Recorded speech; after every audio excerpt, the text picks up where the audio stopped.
Hola, estoy muy emocionada por estar aquí con ustedes y por fin verles sus caras, los extrañaba. Ya sé. Hola, chicos.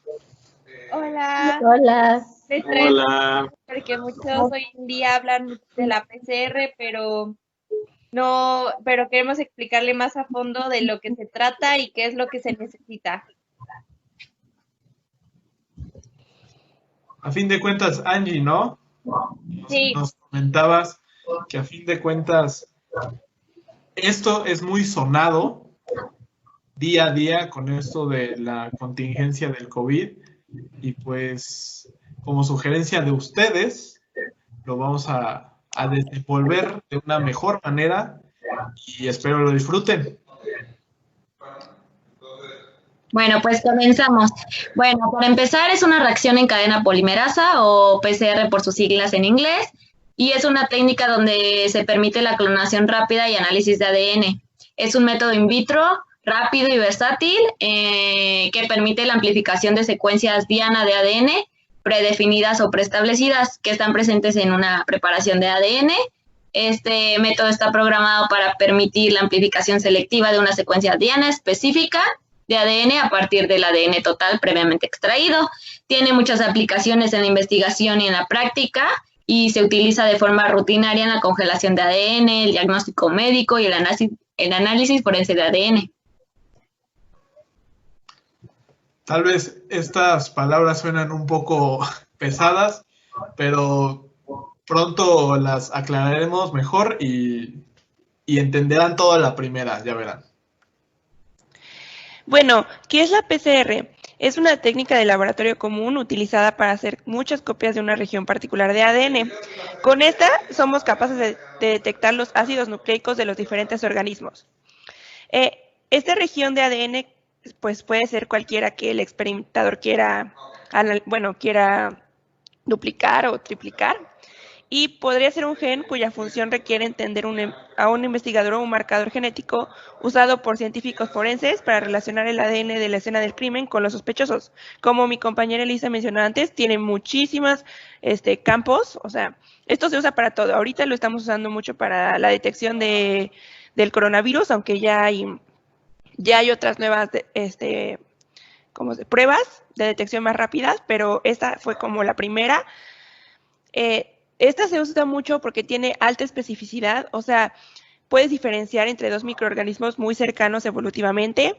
Tiene alta sensibilidad, que puedes detectar cantidades de 20 copias por mililitro o hasta menos.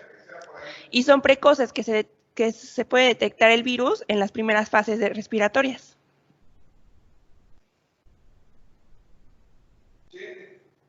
Algo interesante, no sé si recuerdan de la clase de genética la película que pues nos recomendaba mucho la, la doctora Jessica, que a fin de cuentas era, ¿cuál era? ¿The Code of the Killer?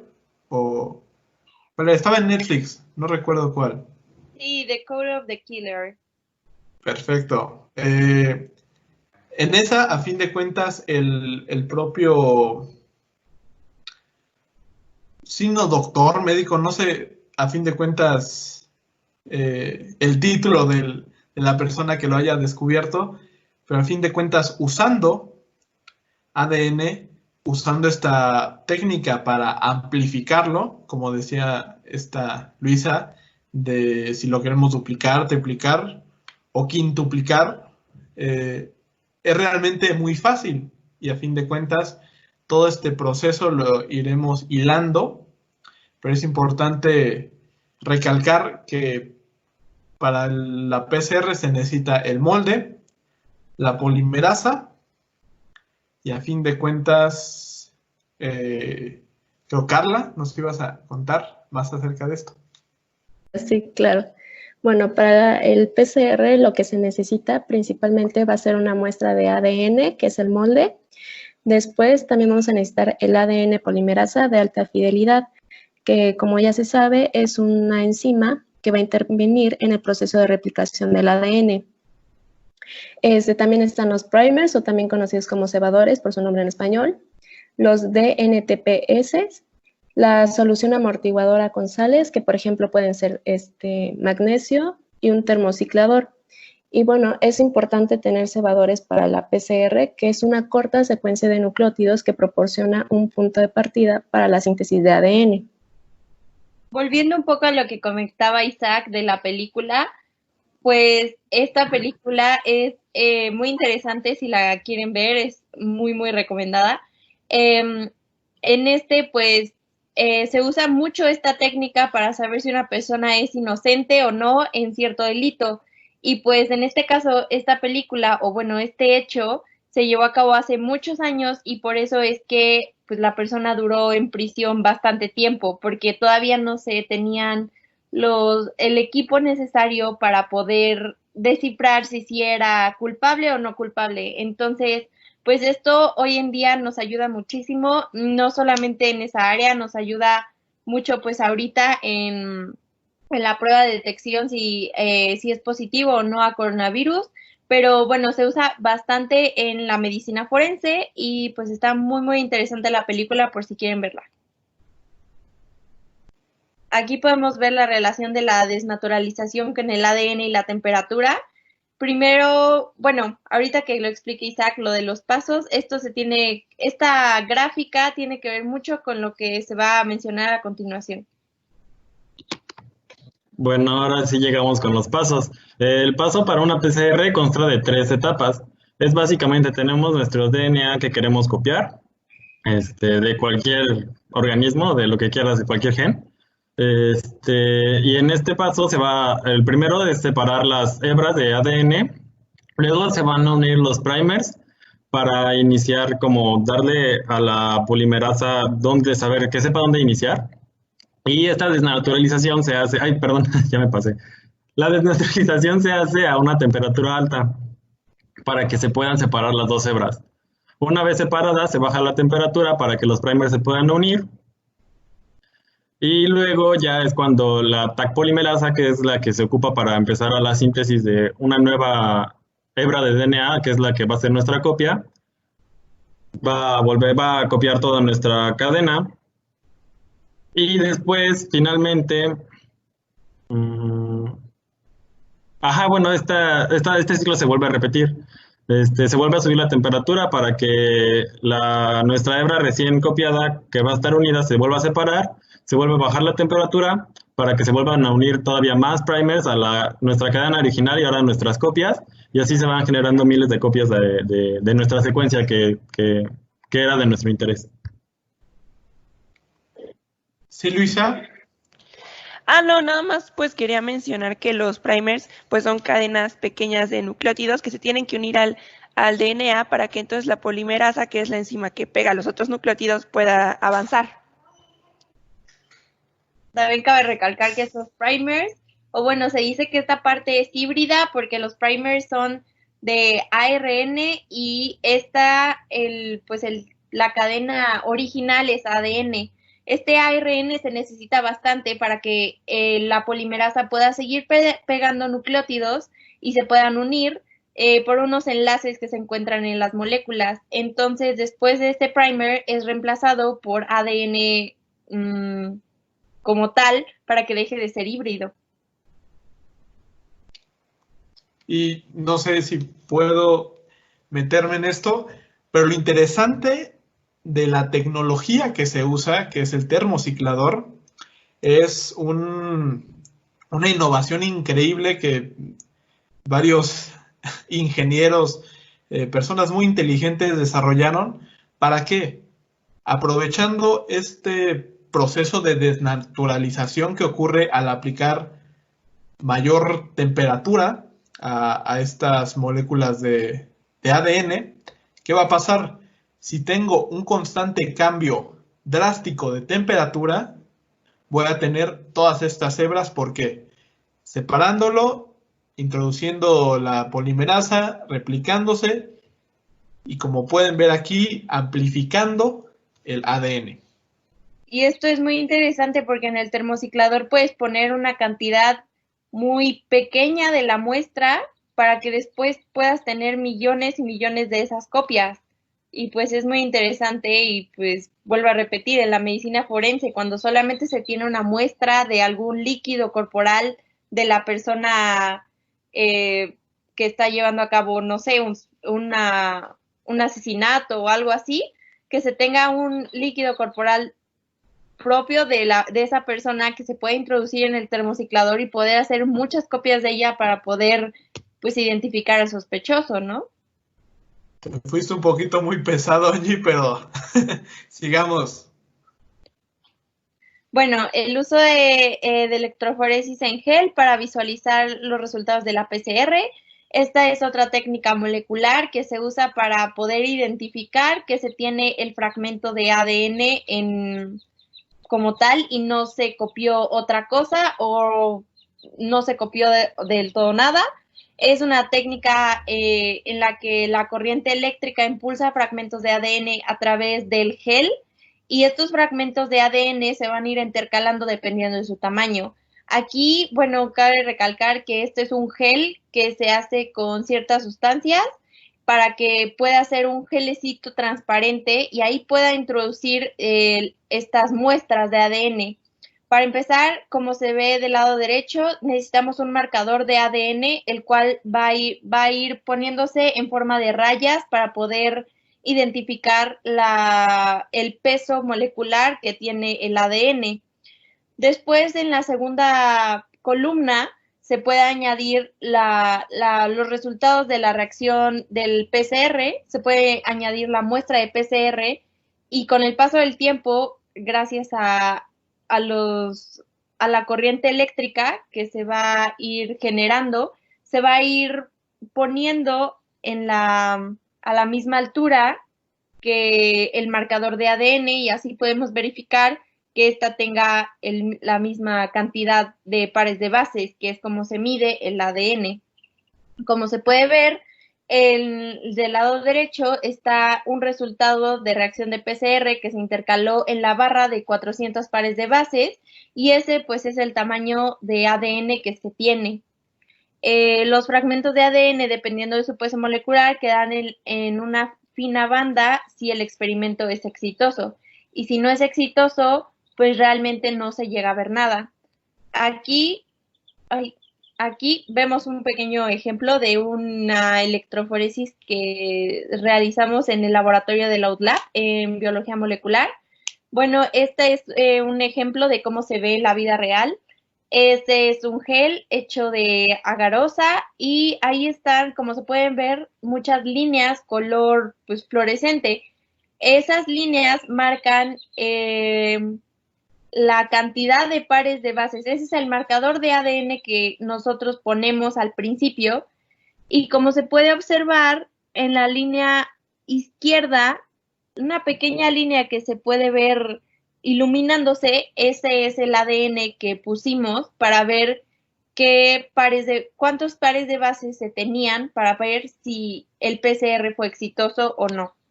Si el PCR no es exitoso, no se ve nada floreciendo. También cabe recalcar que para que florezca este color, se le agrega bromuro de tirio, que es una sustancia altamente cancerígena. Entonces se tiene que tener mucho cuidado cuando se está haciendo este tipo de técnicas. No sé si le pudieras regresar a dos pasadas, Angie. ¿Más? Justo. Ahí.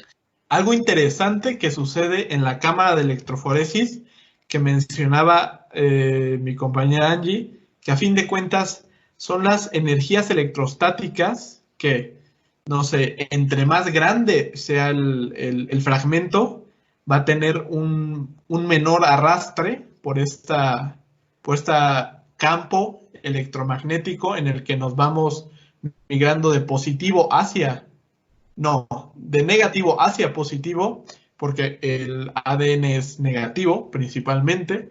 Entonces, dependiendo cuántas pares de bases tenga, vamos a ver que los fragmentos más pequeños van a correr muy rápido y por eso van a quedar hasta abajo, como podemos ver en este diagrama.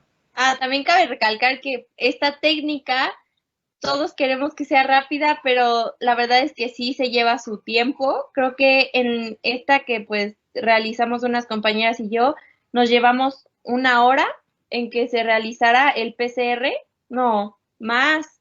Eso lo dejamos un día completo y el que se tardó 1 hora fue la electroforesis. Entonces, por eso es que nos tardamos, o bueno, si es que se llega a querer una prueba de coronavirus hoy en día, por eso es que los laboratorios se tardan bastante en entregar resultados, porque estas pruebas sí conllevan bastante tiempo y más para ser tan precisos en decir si tienes o no, porque es algo que se tiene que tener muchísimo cuidado.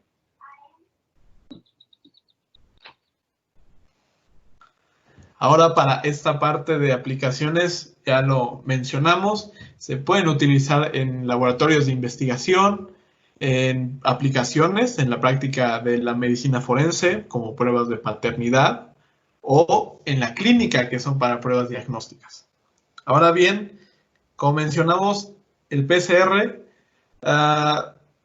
pues es básicamente una amplificación de ADN. Que a fin de cuentas, si tengo una porción muy pequeña y no puedo trabajar con esa porción tan pequeña, la amplifico y me da más materia prima con la que pueda trabajar. Ahora bien, también se puede utilizar para la detección de ADN bacteriano o viral en el cuerpo del paciente. ¿Cómo funciona esto? Dentro de la muestra que normalmente han visto en videos, que agarran un hisopo y lo van pasando por las fosas nasales de las personas o por las mucosas, van raspando lo que es tu material genético. Vamos raspando células epiteliales, vamos raspando estas células que pueden estar infectadas o no, pues en este caso, el coronavirus. Ahora bien, ¿qué pasa después? Vamos a utilizar esta muestra, la vamos a, no sé, diluir en algún medio, y para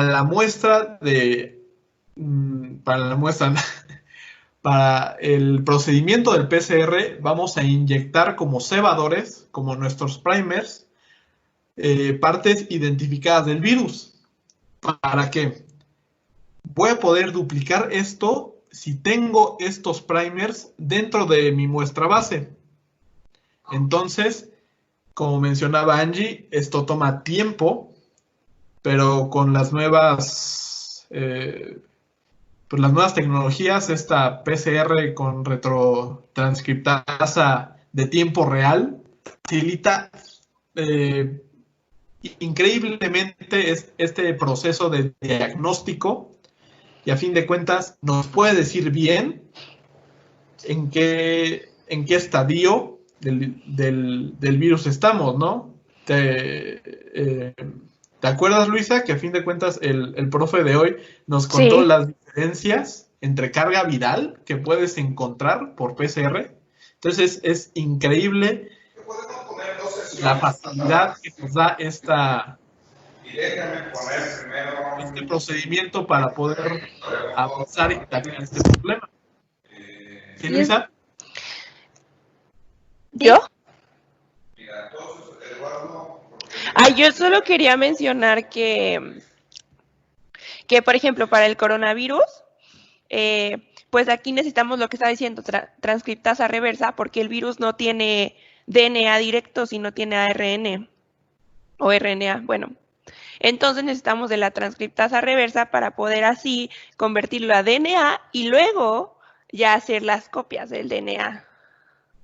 Y es muy interesante en lo que mencionaba también de la prueba de paternidad, y esto se da porque solamente se necesita un pequeño fragmento del ADN, lo que llamamos fingerprint.